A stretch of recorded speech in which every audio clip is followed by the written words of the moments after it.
my #1 target buck, split G2. He is a stud. Welcome to Victory Outdoors. This season is action-packed. We can't wait to share it with you. It's probably one of our most successful seasons ever, and for a lot of reasons, but probably none greater than the fact that the team put in a ton of work and knocked down a lot of big bucks.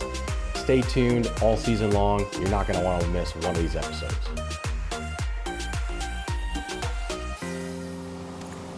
That is the biggest whitetail I have seen from the tree.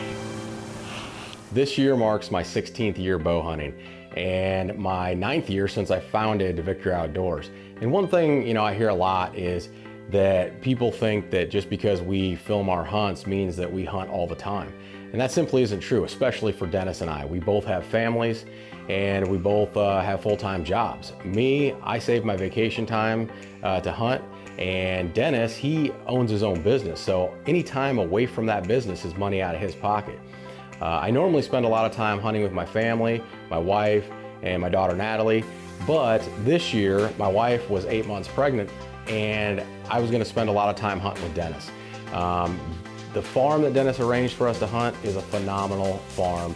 Dennis knows it well.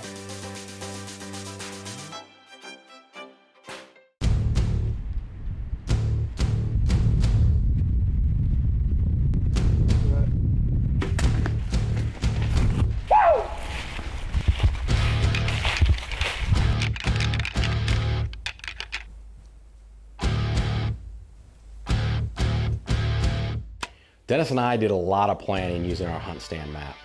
And one of the things that I was able to bring to the table was a fresh perspective.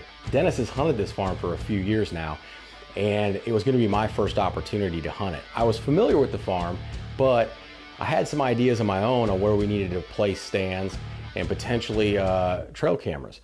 Sometimes getting that fresh perspective is something that can definitely help your success. I'm curious to see what happens down here in this bottom. We got that good north wind tomorrow. Yep. Yeah, I think that's a good plan. I think switch it up and get the stand in the morning. Right.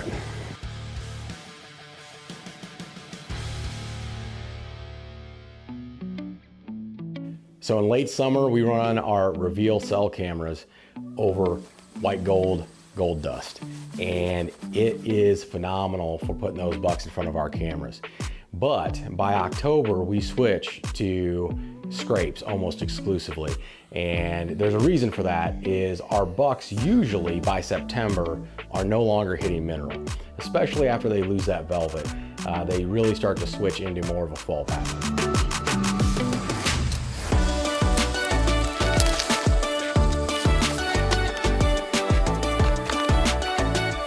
The way these Magnum scrape grippers work is at night when it cools down, the liquid inside will actually cool down and it actually contracts. But then during the day, the liquid expands, and so does the air inside the bag, or inside the top side of it. The air will expand, which forces the liquid out. And as that air heats up and expands, you get a drip during the day. And the idea is to try to condition deer to hit the scrape during the day. So that's the whole point to these scrape drippers, is they do not drip during the night, but they drip during the day. So we'll see what happens. We got our reveal set up right there, so it should catch everything real time right to our phone. So as the season progressed, the split G2 buck was definitely a homebody. We were getting lots of photos of him on our reveal cams, and we started to put those puzzle pieces together using our Hunt Stand Pro app. And so what I mean by that is we marked all of our reveal cameras on our Hunt Stand app, and then we also mark where the bedding areas are, and also as well as where our tree stands are located. And so we start to put those puzzle pieces together and start to figure out where those deer are going to move. Why is that important? It's important because where those does are going to bed is where those bucks are going to cruise in the fall. So when the rut's on, we definitely want to know where those bucks are going to be cruising.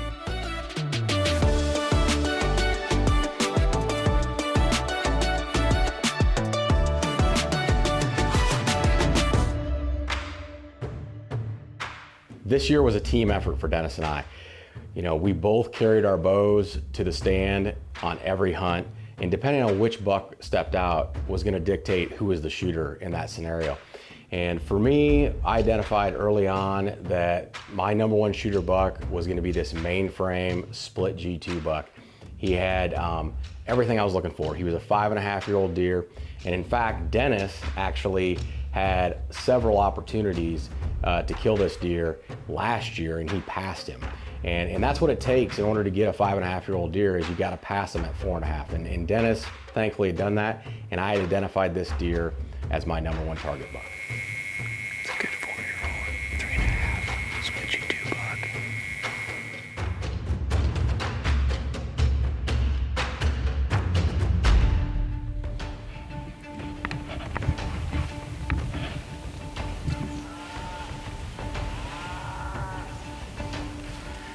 You have to be kidding me. October 24th, first set of the year. Me and Curtis just got set up. I mean, I didn't even have my release on my hand, and he's like, on your footsteps. We had a shooter 20 yards from us.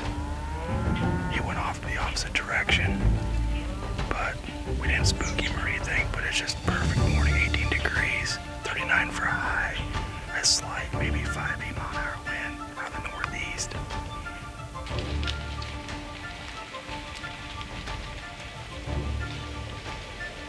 So on the first hunt of the year, here comes the split G2 buck.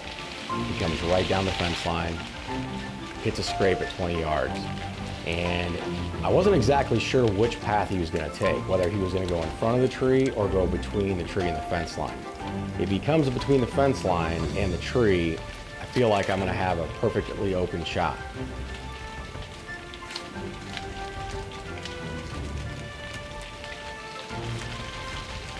As it would happen, he would actually come on the jog, and as I stopped him, I had a small opening that I could see through, and I had an opportunity at his vitals. So I drew my bow and I settled my pin.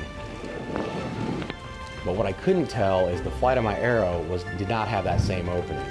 It would actually catch a twig, and it would send my arrow far high and far left of the deer, completely missing the buck, which I'm thankful for, but also was upset that I had blown an opportunity. So as that rut started to kick in, we switched gears a little bit and we started to use the Primo Scarface decoy. Now, if you're a hunter with a decoy, it can provide a phenomenal experience. So the first night we used the decoy, we had one of our 4-year-old 10-pointers stomp into 20 yards. And we elected to pass this buck. He is one of many of our 10-pointers that are, we believe, 3.5 or 4.5, and we expect him to blow up next year.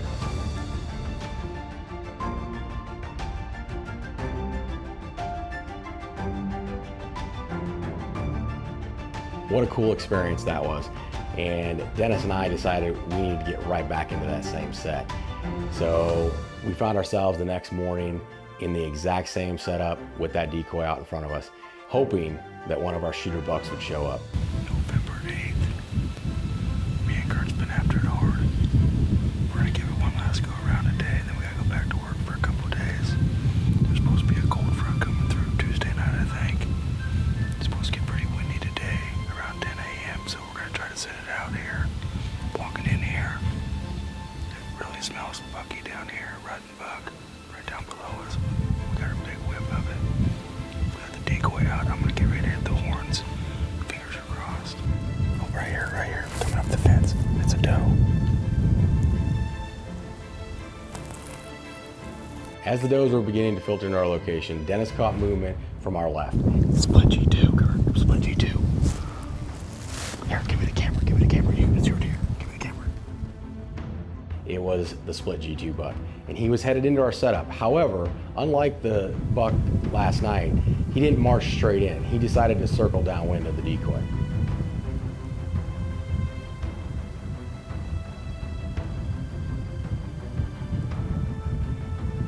As the buck approached the shooting window, I took my time, calmed myself down.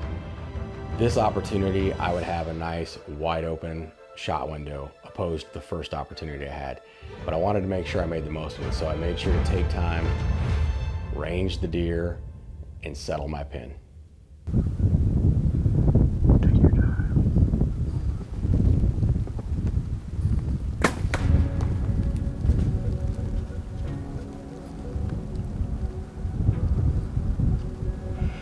Oh my God.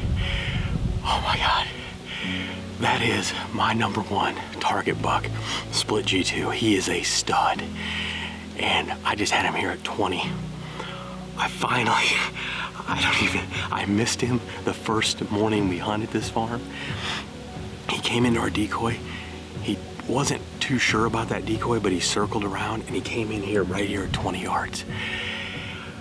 Oh, I feel like that was a good shot. I mean, it was a little bit further back than I wanted to be, but man.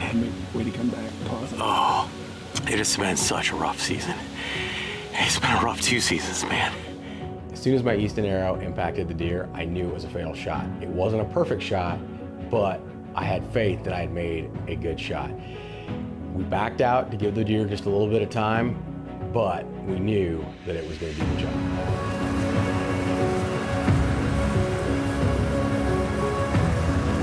So we got the search party together. That included the landowner. They love it when a big mature buck gets killed off their farm.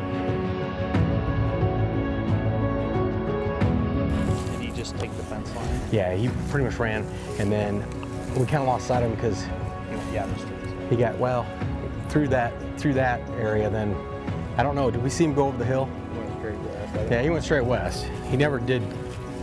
He definitely made it past the draw.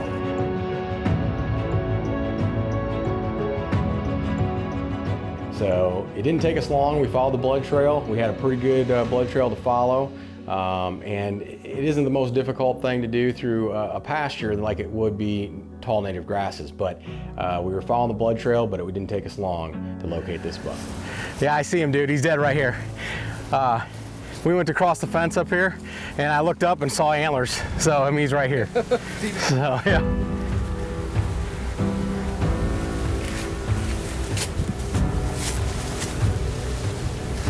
What a beast. He is pretty. All right, well, here he is. Little redemption. I actually missed this buck about 2 or 3 weeks ago, and finally got an opportunity at him again. I hit him a little further back, but I was pretty high, and I exited kind of a little further back than I thought, but he was actually dead before we got out of the stand.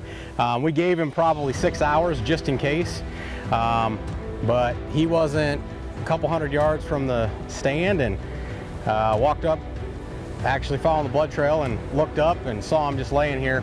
It's kind of cool when you can see their rack when they're laying on the ground. That means you killed a good one. So couldn't be more excited, and now it's it's time to kind of reflect a lot on the season, and hopefully the rest of the team can fill their tags too. Wow, what an amazing season. Had a blast hunting with Dennis, putting the puzzle pieces together on this buck and getting that second opportunity. You know, second chances don't come very often in the bow hunting woods, and to be able to capitalize on that was truly a dream come true. And you'll get to see how Dennis's hunt unfolds on the same farm in the coming weeks right here on Victory Outdoors.